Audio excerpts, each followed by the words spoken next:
Hey, good afternoon, everyone. We call to order the Lemoore Planning Commission for May 8th, 2023 at 5:30 p.m. Oh, if everybody could please stand for the Pledge of Allegiance.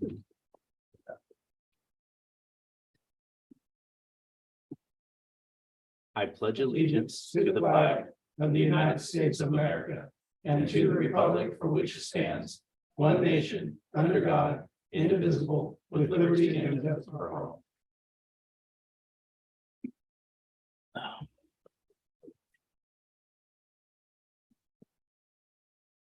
Okay.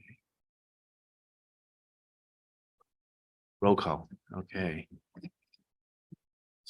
Real quick. Let's repeat this. Okay, we're going to do a roll call here real quick. Let's see.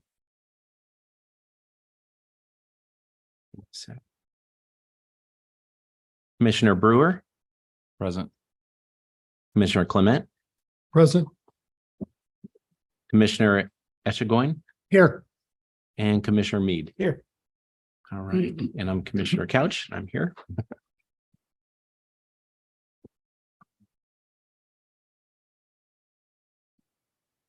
What's that? All right. Next item is filled vacant seats there, Christy. So as you know, Greg Franklin is no longer on the commission because he relocated. So we need a chair. Well, I'm going to take nominations, but I just wanted to advise you that you can nominate yourself and you can nominate the current vice chair. If the current vice chair is appointed chair, then we will go ahead and nominate a new vice chair. So I'll begin by taking nominations for chair. If he doesn't mind, I'll nominate the Commissioner Couch for chair. Second. Thank you. Are there any other nominations? Okay, I'll do a roll call vote for to have Commissioner Couch appointed to the chair. Commissioner Brewer. Aye. Commissioner Clement. Aye. Commissioner Echegoyen. Aye. Commissioner Mead Aye. and Commissioner Couch. Aye. Okay. So let the record show that Commissioner Couch is now the chair for the Planning Commission. So I will begin taking nominations for vice chair. Again, you can nominate yourself if you like.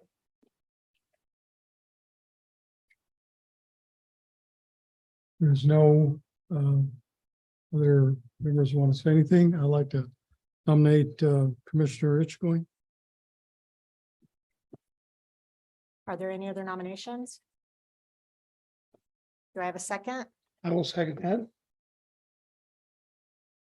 Okay, I'll do a roll call vote to nominate Commissioner Echegoyen for vice chair. Commissioner Brewer, Aye. Commissioner Clement, Aye. Commissioner Echegoyen, Aye. Commissioner Mead, Aye. Commissioner Couch. Aye. Let the record show that Commissioner Echegoyen is now vice chair. These terms will expire as usual on December 31st. Thank you, Christy. Okay. So it's open for public. Switch our seats here. Yes. I'm Okay, staying I'm- around. You go. We gotta move. You do. You and Mitch are gonna Yeah, do. you're right where you belong. Yeah. Yeah. Do we slide down? Do we slide down one? Stay down. That's fine. Well. Okay, so public comment. Okay. Yeah. All right, so at this time, we'll open for public comment. This time is reserved for members of the audience to address the Planning Commission on items of interest that are not on the agenda and are within the subject matter jurisdiction of the commission. Read the whole thing. It is recommended that speakers limit their comments to 3 minutes each, and is requested that no comments be made during this period on items on the agenda. The commission is prohibited by law from taking any action on matters discussed that are not on the agenda. Prior to addressing the commission, any handouts for commission will be provided to the Commission Secretary for distribution to the commission and appropriate staff. The public will have an opportunity to comment on items on the agenda once the item has been called and the chair opens the item to the public. We open to public comment at 5:35 PM.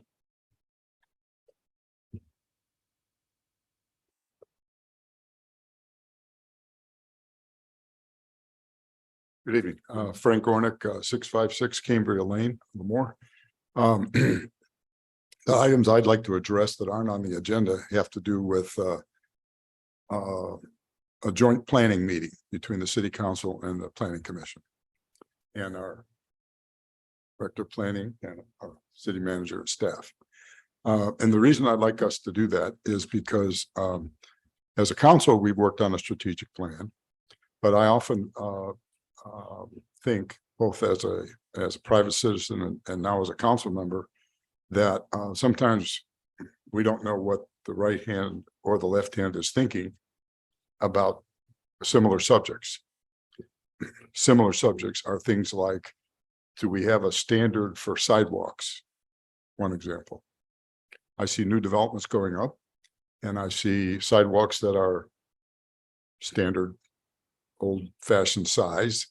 And then I see planters on each side of them that are grown and they take up about 8 to 10 inches on each side of the sidewalk. So, you know, you can hardly get a bike and somebody holding a little kid's hand walking down the same street. On the other side of the street, I can see 6-foot sidewalks that have a nice meandering appeal, etc. Gives the appearance that we have different standards, and maybe that's what we want, but I don't know if we've ever discussed it. And I would like to see us have a discussion about that. Same thing has to do with parks. We have one large park and we have mini parks that are infrequently visited by many people or big people, right? And it seems as though we've developed a compromise with developers that we want to allow the fact that we don't have enough parks, we'll give them parks to do that. The other thing I'd like us to focus on is not only where we want to put development, but what kind of development. So if it's a low-income development, where do we want to put it? And how do we enhance or detract from neighbors? Or how do we improve land around it so that we enhance the development of that future land? A good example is we got a nice development here just by the railroad tracks. It's not a low income, but it's a high-end apartment rental. We also have another low-income apartment complex just on 19th as you come down from the overpass on the east side. It's a nice development. It's been there. And now we're going to build a new one on Bush Street. It's going to be a 3-story one. Okay. We don't really have a 3-story one. We do have one in the luxury end, but the 3 stories are not on the street. They're back in the middle of the property. So you have a 2-story development that looks attractive on the street. But we're going to have a 3-story complex. And those are the kinds of things that I'd like to see us talk about. They're little things, but I think they enhance the community and they make us look, you know, by not addressing those things, we look like we're in some respects unincorporated. And I'd like us to address those kinds of things in terms of that. So that's my thought. I don't know what you guys think, but I know I've talked to Nathan about it before, and maybe we have 1 or 2 meetings just to discuss certain things and to give our planner some guidance as well as our staff in terms of what the elected reps of the citizens want. So thank you. Right.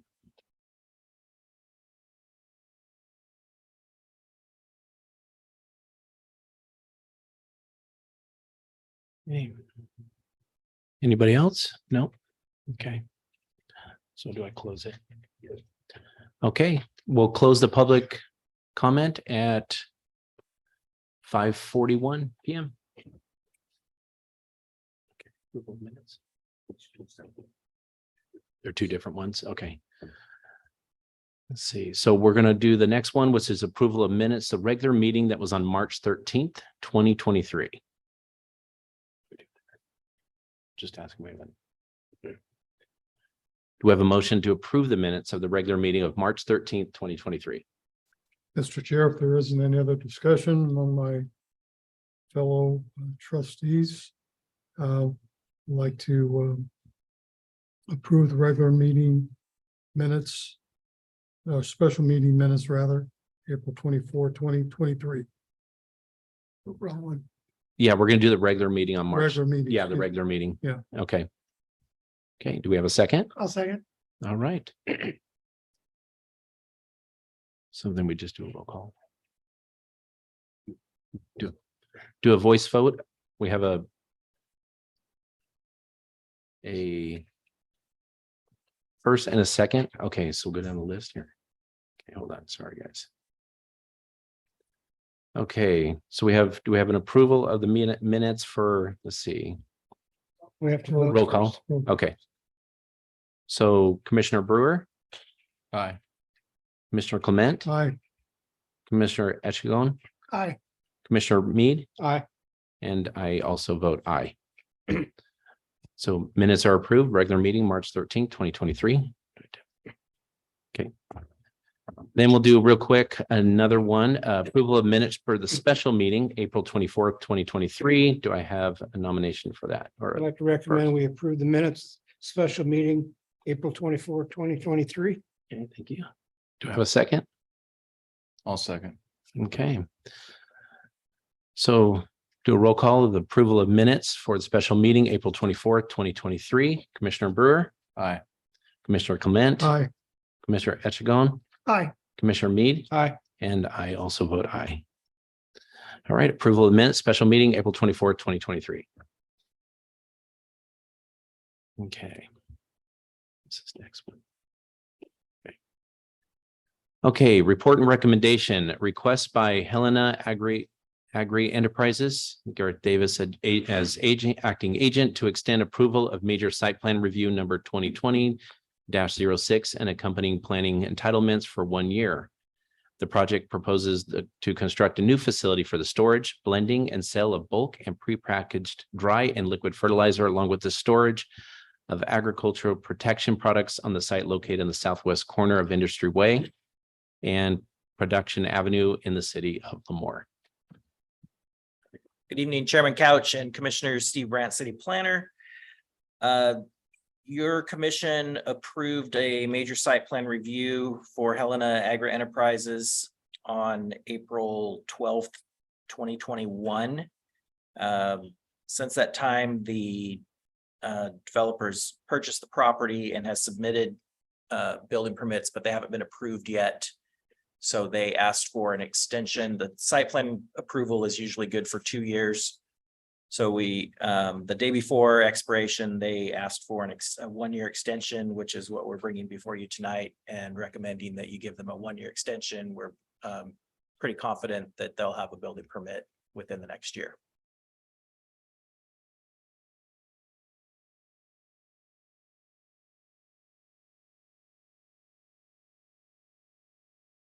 Oh. Yeah, no, it is, yeah, it was, yeah, they submitted just, oh, you're saying it should be approved within a month. Okay.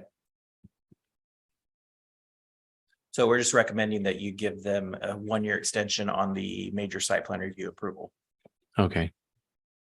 And it's just because the building plans and everything are still under review? Yes. Yeah, okay.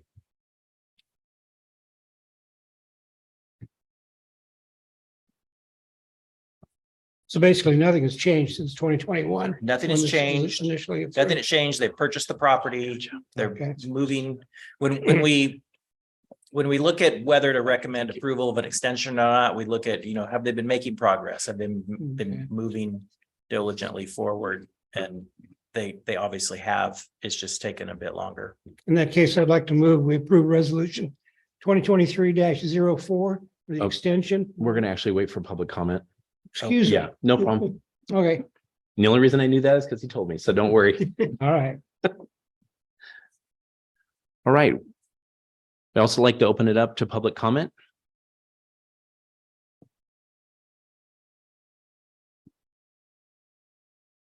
Frank Ornick, 656 Cambria Lane. Could you pull the map up again? And what's the entrance and exit to that site? And what streets will they have?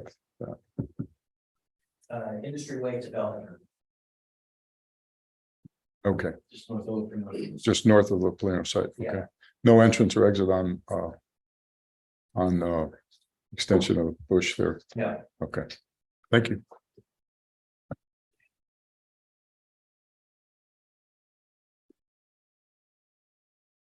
All right. Is there any other public comment? No. Okay. Let me pull it up. Okay. All right. I'd like to entertain a motion to approve. Sorry about that. Let me pull this out.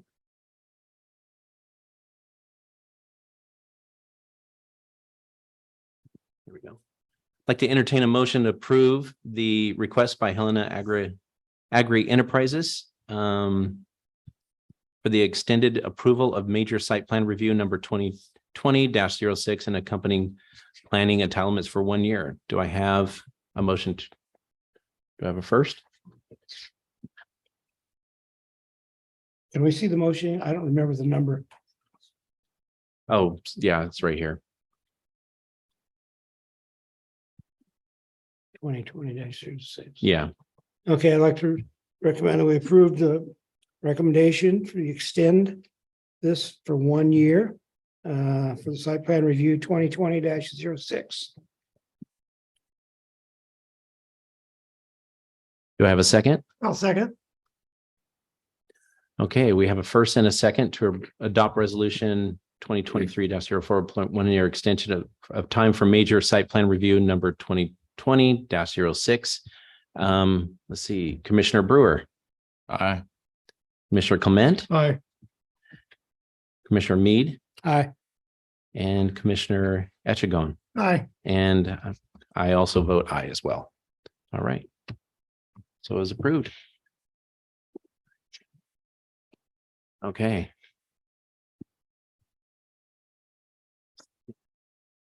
Oh, okay. Sorry about that. All right, so we'll open it up to public hearing. You got it there, Steve? Yes. Okay. Oh, sorry.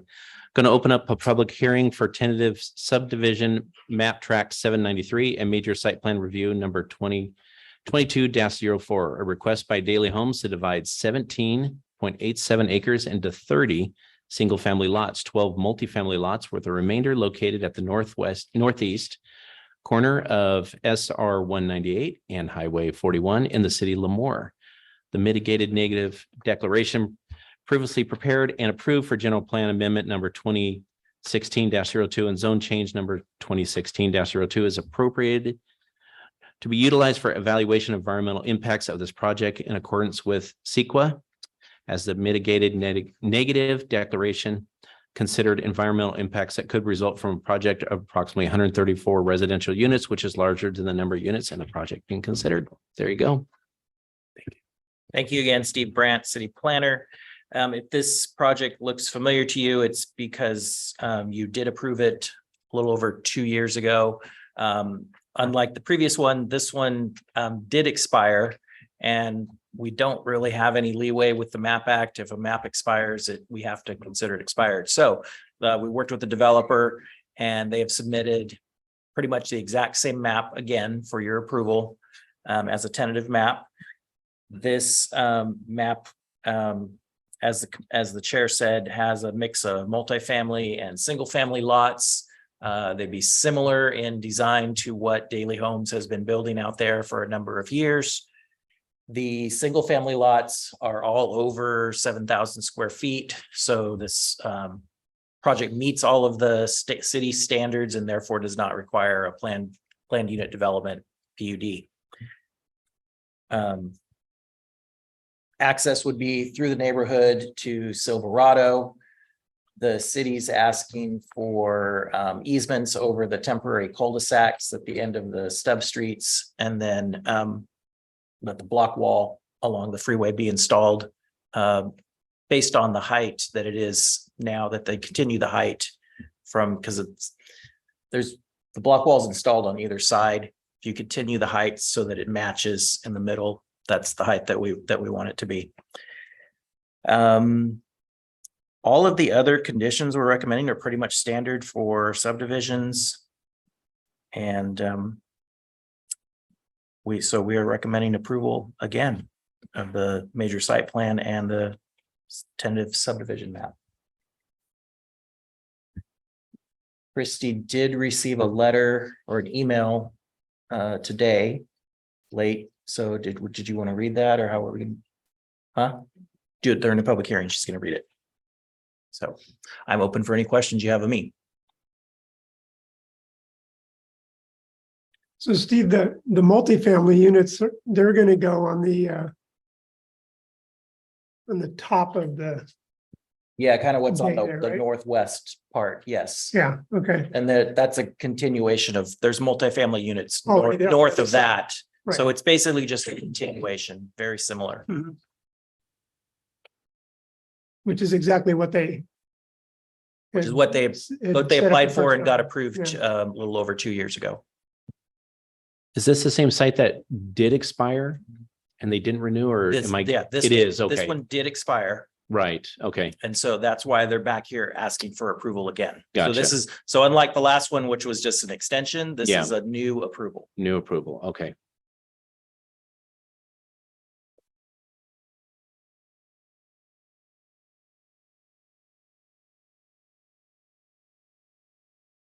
Okay, and they're gonna start with the single family you said first, right? There was something in there that said it would be phased. The 2 phases the developer possibly? could maybe address whether they're going to be built at the same time or Okay. or not. Okay.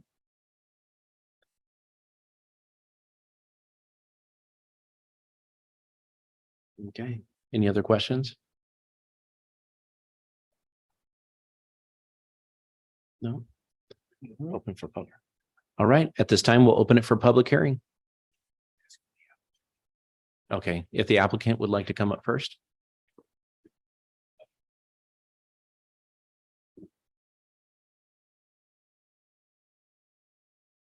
Good afternoon, Mr. Chairman, other commissioners. I'm Scott Daly with Daily Homes, Daily Enterprises, Tulare, California. And as Steve has said, we are applying for basically the same, or Mr. Brandt from Quadnoff. Sorry about that. We're applying for the same approval we had in the past for these 2 phases. And if you have any questions for me, I'm here to answer any questions you may have. I'm obviously in favor of this project. I think it's the highest and best use of this property. Is a continuation of single family residential and multifamily along the 48-198 curve there. And you may or may not be aware, there were some issues many years ago. Steve was involved with that as well, or Mr. Brandt, regarding the Caltrans flyover. So we were unzoned for a period of time, which was new territory for everyone. And then we were graciously rezoned. And I'm not sure exactly what our zone is now since our map did expire, but we're just looking to get this put back to hopefully the highest and best use for the property. Thank you very much. Hold on real quick, we might have some questions for you. Any questions for the developer? Does anybody have any questions? So on a project like this, when do you suspect that workers would start working? Probably the people that live in the area might have questions about that, noise and stuff like that. Sure. So work on this would take a little bit of time. The main reason why it's been extended so much is just due to financing. Mhm. During the COVID times, finding what they call A&D or acquisition and development financing has been a little difficult lately. Local banks are not as keen to get involved in these types of projects. So we're looking for alternative financing. We will be starting very soon on the apartments just to the north of the curve there along 41. Okay, Those would be lots 11 through 18 of Silva 8, we would call it. This was designated Silva 11. So that tells you how long we've been in the community of Lemoore building these projects. We've taken down phase by phase, starting with phase 1. So we will start lots 11 through 18 very shortly. So that doesn't answer directly your question on this track 9 or 793. Mhm. But in the area, I would expect construction to start on apartment units along 41 on the previous approved plans here in the next month or so. Okay, As for this project proper, once again, once we secure financing, we more than likely would want to do the undergrounds during the summer months. No one likes to open up massive trenches and do their wet and dries during the rainy season, because that itself can lead to delays and a lot of other issues. But we would hopefully like to start this maybe next summer. That would be the goal. yeah. Well, what about operation hours? That's what I'm talking about also, like 6 a.m., 7 a.m. When would construction usually during the day start? Correct. Whatever the city ordinance is, Okay. we've been building and doing business with the city of Lemoore for many, many years now. Mhm. And we're always very respectful to what the hours of operation is. So whatever you guys said, I'm not exactly sure off the top of my head what it is. Yeah, Mr. Brandt may know that. Basically 7 o'clock. 7 a.m. is typically what it is. So usually don't like any noise happening before 7 a.m. And then it's usually 6 or 7 o'clock at night. There've been some special circumstances with huge concrete pours that started earlier than that. Correct. Just for drying reasons. Right. But for normal construction, roofing and paving, it's 7 a.m. And that shouldn't be a problem at all. I wouldn't foresee any very large concrete pours on a project like this. Now, if it's an Amazon warehouse, I know in other cities in the valley, they're doing night pours, and some of those large projects, we're taking all the concrete from Fresno to Bakersfield. We had to put some projects on hold for some of those very large pours, but that wasn't for our projects. Most of the construction for us would just be underground work. We're a small family developer. Even when we build projects, we don't do a lot of it at a time. Like I said, right now we have approval on lots 11 through 18. And typically how we build our apartments is we'll do a driveway, which is 2 APNs. And so I'll be at the most 3 or 4 buildings at one time. And we would pour them sequentially and then work around with our smaller crews. Mhm. So we're agile and we're able to meet the city's needs and be respectful of the neighborhoods that we built many years ago. Great. If you have any further questions, please let me go. I can grab a seat and then I'm always available for comments. Okay, thank you. Thank you. Thank you. All right, open to the public. Any questions? Good afternoon, gentlemen. Thank you for listening to my concerns. I'm Darren Eskew, 773 Crescent Court. I'm right in the cul-de-sac where the new probably multi-family homes would be right in my backyard. And I'm just going to kind of read through some of my concerns before. I've got concerns on the already approved part on 41. And as I go through it, I'll kind of let you know what I'm talking about.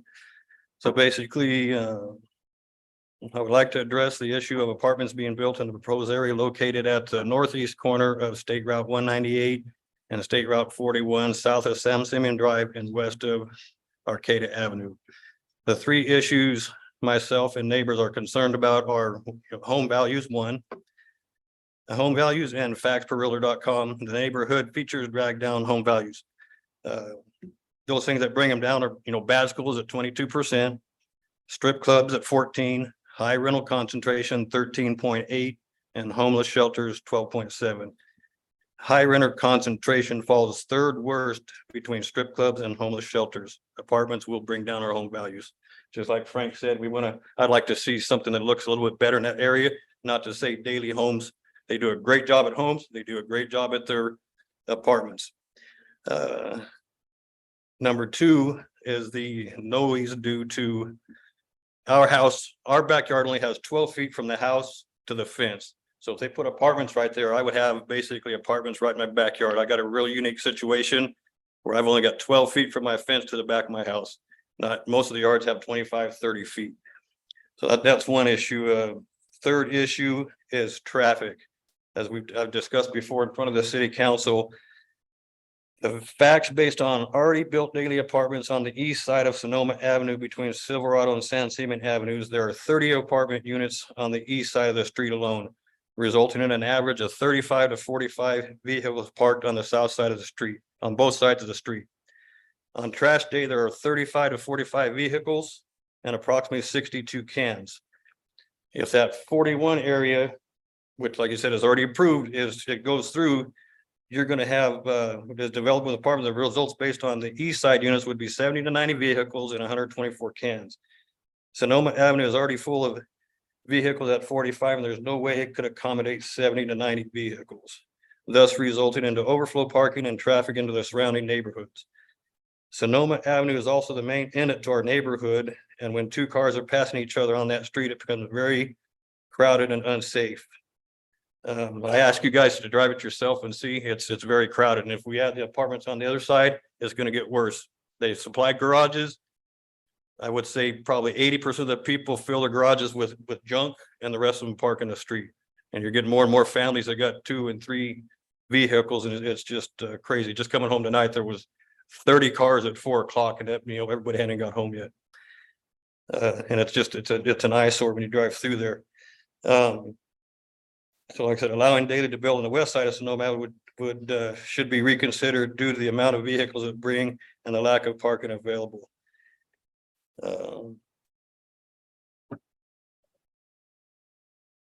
If Sonoma continues down behind our house, and I'm not sure if they're just gonna build on the one side, just behind my house, or if they're gonna build on both sides of the street, I can't tell by the map. Are you guys building on both sides?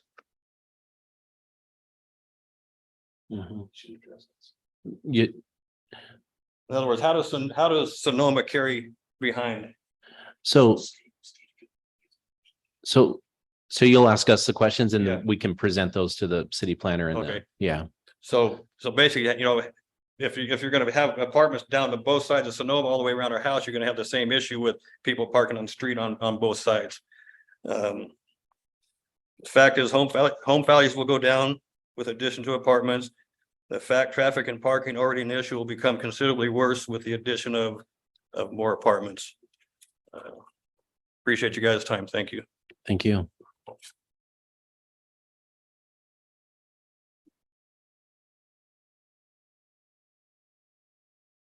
Frank Gornick, 656 Cambria Lane.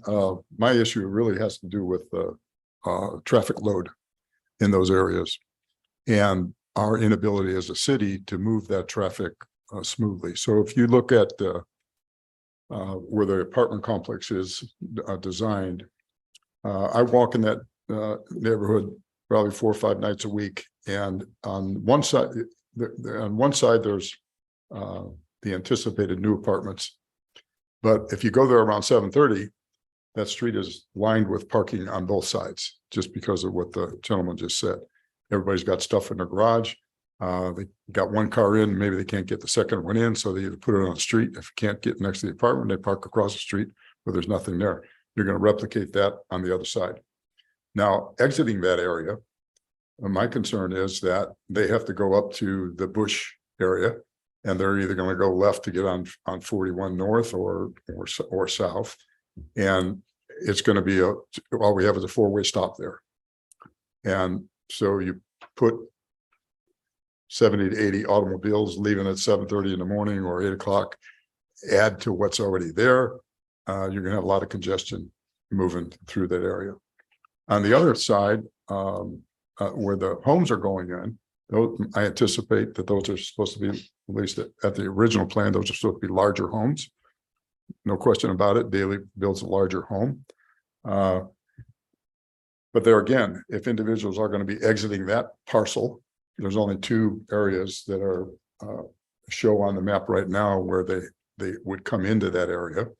If they go to the east to exit to go up the new entry on 198, we have one stoplight there at that intersection.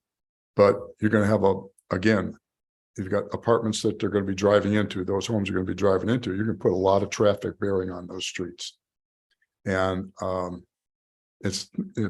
don't think it's going to be pretty. And I don't know if there's been a traffic study on this, but I would think that since that area is built out, I certainly, as a council member, would like to know if there has been a traffic study and what we can anticipate there.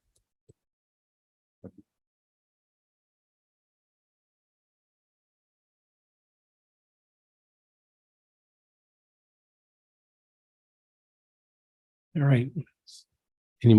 Anybody else comment from the public?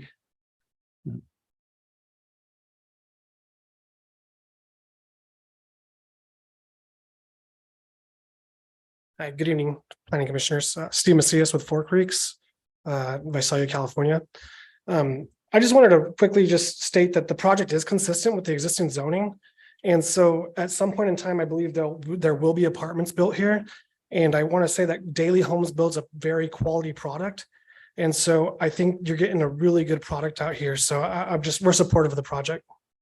And if there's any other technical questions, we're also here to address those. You said you're from Visalia? Yes. Oh, okay. So what's your, what's that? We're with Four Creeks Engineering. Oh, okay. Gotcha. That's what I thought. Thank you. Thank you.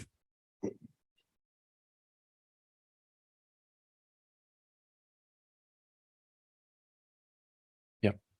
Go ahead, Kristen. Thank you. I'm gonna try to do this without my glasses, so bear with me. I received an email today at 12:29 PM from Marianne Sweezy regarding this project, and she said that she was not sure if she would be able to make the meeting, so she was sending this comment in regards to the Daily Homes project, subdivision northeast corner of 198 and 41 freeways, track 793. Her three notable concerns are in regards to traffic, water pressure, and kit foxes. Has a traffic study been completed? Currently, there are two outlets from the same area into the current subdivision on Bodega Avenue and Arcata Avenue. Even if a third outlet is put on Sonoma Avenue, the proposed 134 units, which I believe is might be incorrect. The proposed 134 units, including multifamily lots, will not be enough infrastructure to handle the amount of traffic created.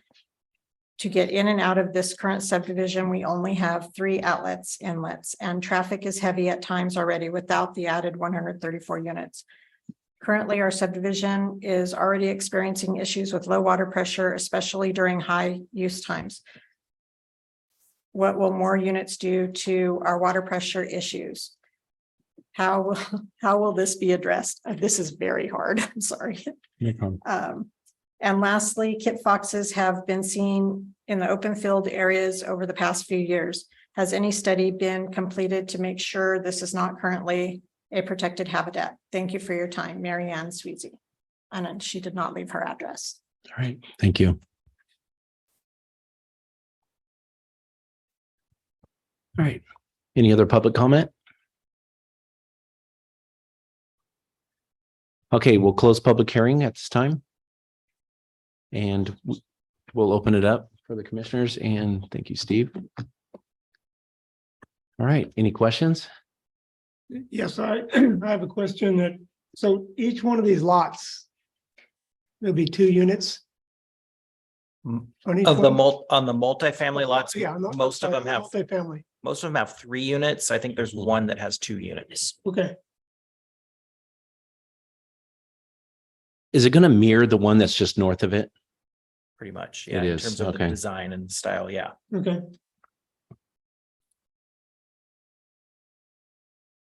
So it looks like the big question that they have is about parking. And if I were to pull up a Google map right now, you'll see a lot of cars parked up and down. Yeah, I saw the that street. too. I pulled it up myself. Yeah, So what I would say about that is, you know, we'd have a street standard for local streets. It's designed to support parking on both sides of the street and still have two-way traffic. When you're used to no parking on the street and then you drive down a street that has lots of parking, it does feel different. So I can understand the difference, but the street is designed to support it. The thing we look at with traffic is really the arterial and collector streets, because that's where we're directing the traffic to, and that's where the congestion can happen. So that's basically in this area, it's Silverado Drive.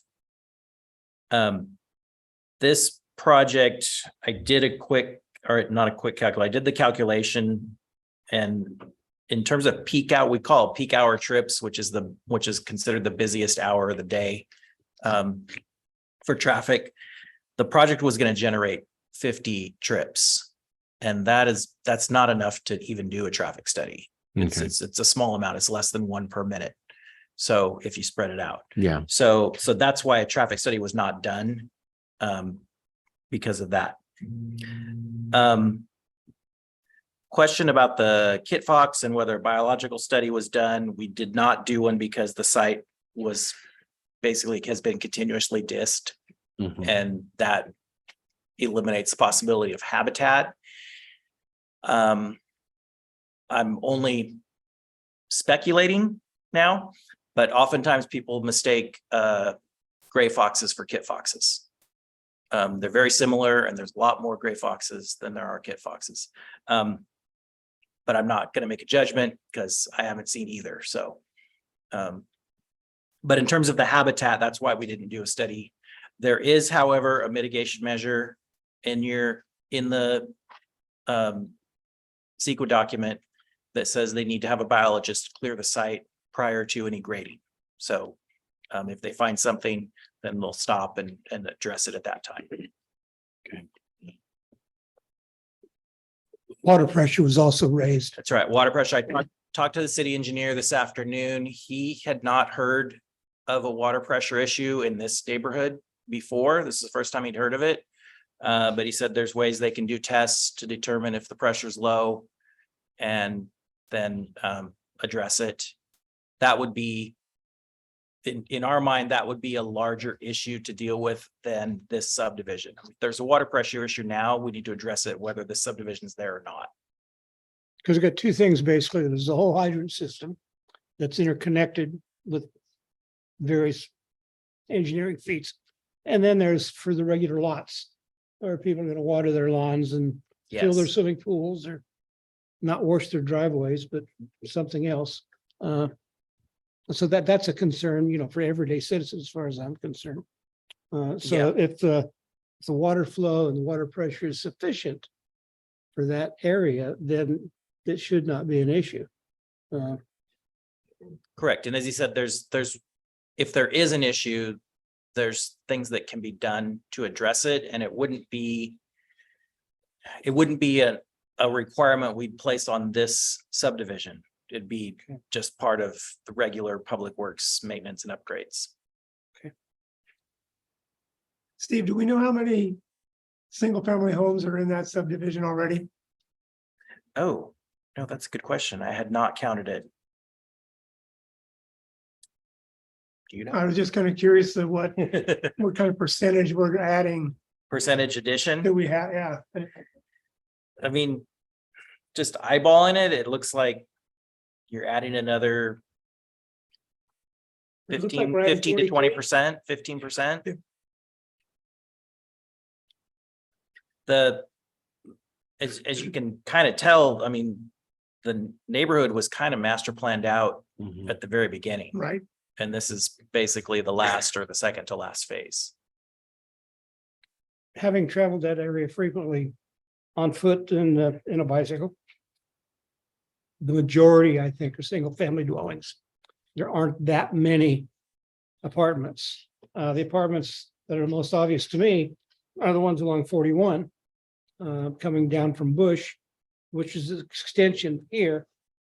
And I don't know whether it's going to stop in that middle of that J or not, what's going to happen there, but for right now, I think it's a limited number of apartments in comparison to the number of single-family dwellings that we have.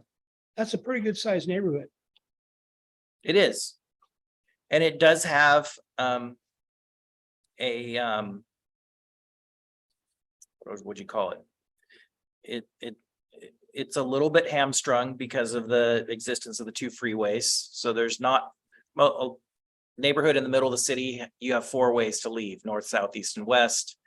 This one, you pretty much have north till you get to Silverado, and then you can keep going north, or you can go east. So yeah, it's got more traffic considerations, but it's not it wasn't to the level where we would have an LOS issue, a level of service issue. That southwest corner, can that be developed? And does Daley own that? The remainder portion? Yeah, the remainder between site one and site two. Yes, Daley owns that and Can it be developed it later? It can be developed. It's Okay. currently zoned for single family. Single family, okay. So what is the actual zoning where the multifamily would go? Where the multifamily Yeah. is the medium low Oh, okay. residential, so it allows multifamily. And then what about the west side of Sonoma? Can that be developed? That strip That right there, that that is narrow, that's the area that the developer was saying has already been approved and he's planning on building that next. oh, gotcha, okay. That small strip to the north? Yes. Okay, and that's just single family homes there? No, that's multifamily. Oh, that's Yeah. multifamily also.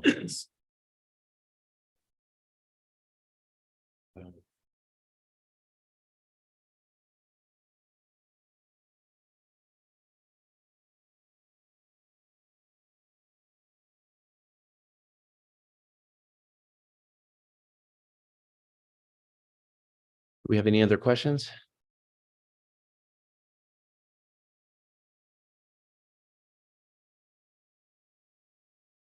Steve, does this go in front of the city council or does this stay with us? Actually, because he is proposing lots that are meeting the 7,000 square foot standard, it does not require PUD.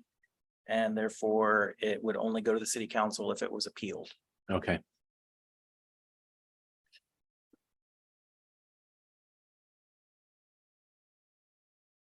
So my question real quick, another one is, and maybe our attorney can answer this. This is being presented to us. And we have concerns from the public, people that live in the neighborhood. Basically, we're just seeing that it meets the legalities and that's being proposed, right? It meets what the zoning is for. He's building it and everything like that. There's no changes we can make, right? We have the map in front of us and that's the way it is. Well, the city attorney and I might say the same thing, but in different ways. But yeah, your job is to review the proposal Yeah. against the city standards, but also to listen to the testimony and use your own discretion. And you do have discretion on the project. But if you do make changes or if you choose to deny it, you need to make findings for denial so that the developer can see why it was denied. And if he chooses, then he has the right to appeal to the council. Right. Okay. I think the biggest concern we have is, so on the west side of Sonoma, we're gonna have more apartments going in, right? Multifamily. And that's probably they're probably gonna look the same, I'm assuming. Right? And then more coming into the south there. Okay. So the part that's north of San Simeon Drive that he discussed is already approved. He has the right to build those. Of course, yeah. The ones south of San Simeon, those are the 12 lots that are a part of the proposal that would, was it 12 or no? 12? Yeah, 12 lots. So 35 units. Okay.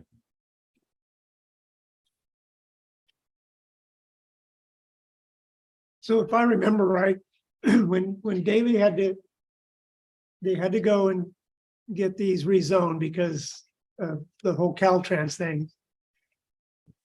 They wanted more multifamily. And we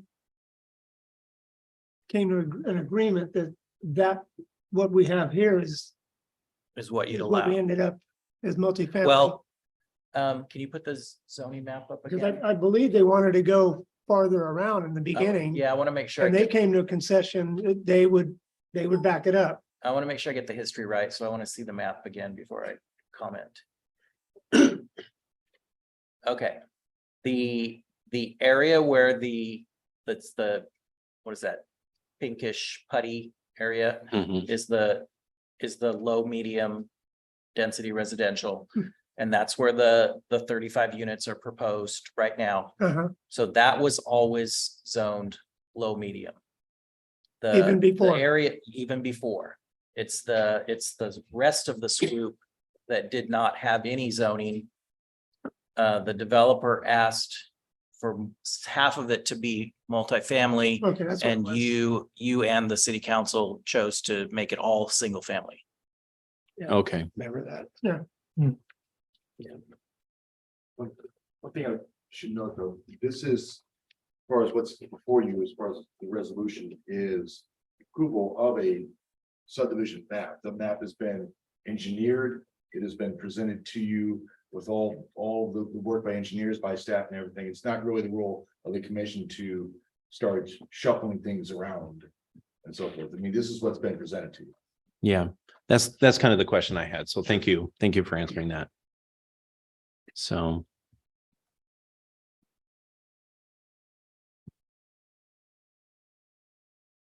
Well, commissioners, we have this before us. We have comment from the public. And some concerns. Council member, do you have a question? Yes, I just wanted to make. Can you?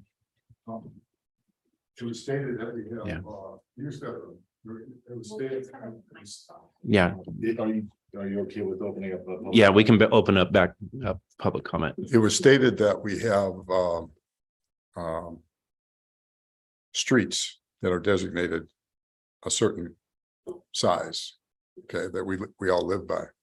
I guess I would ask, what are the other streets in the city where we have multi-unit apartments on both sides? And it gets back to my original concern about where we are. And I realize this was an accommodation we made to Daley with respect to the expansion of 41. But if we are going to have apartments on both sides of streets, maybe we need to look at that in terms of expanding that in terms of a standard for allowing for traffic and for parking in areas where there's high density in terms of traffic.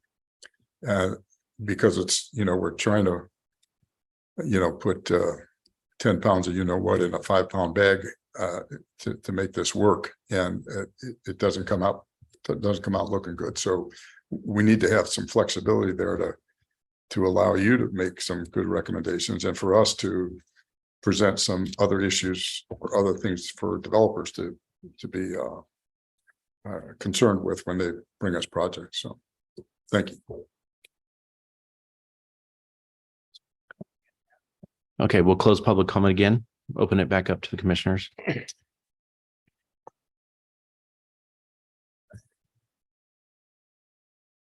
I think that Dr. Gornick has raised some good points here, and it goes back to maybe we do need to consider a joint meeting to discuss some of these issues and concerns for future projects, not this project. I think we're going about it backwards by doing that way. Otherwise, we're going to cookie cutter something by each development and not have any idea what our vision is and what we want and what we don't want. So I concur, we need to have those discussions, and that can be the width of the street, that can be monolithic sidewalks, trees, street trees, watering, all those kinds of things. But it shouldn't impact whether or not this meets our standards and regulations, which I think it does. So whether you like apartments or not is not the issue. The issue is, does it meet the city standards for development and zoning? As far as I can tell, it does. Mhm. Yeah, and I understand the concerns of the public, right? I got some good friends that live right there on the street, and the parking and everything like that. But we do have to look at the fact that they meet right now the standards that the city does have. So, yeah, but I want the public to know that we're not deaf to your concerns. Please understand that. But for me, when we sit up here, we do have to say, okay, they meet the standards that there are, and then we can bring it up to the public can come up to the city council. We can have joint meetings like we had that, like council member has proposed, and then moving forward, address the issues of sidewalks, matching both sides, streets and everything like that. But right now, I would say that I am in favor of adopting this resolution. Is that a recommendation? It is. I recommend it. And the city does too. And I'm sure, and with our city planner here and our city manager, he's here he hears the concerns also. So, and I know they'll address them. So do I have a motion to approve the resolution? I'll make a motion to adopt resolution number 2023-05. Recommending the approval of the tentative subdivision map track 793 and the major site plan review number 2022-04 with the findings and the conditions in the resolution. And do I have a second? I'll second it. All right. Excuse me real quick while I pull this up. All right, roll call here. Commissioner Brewer, Aye.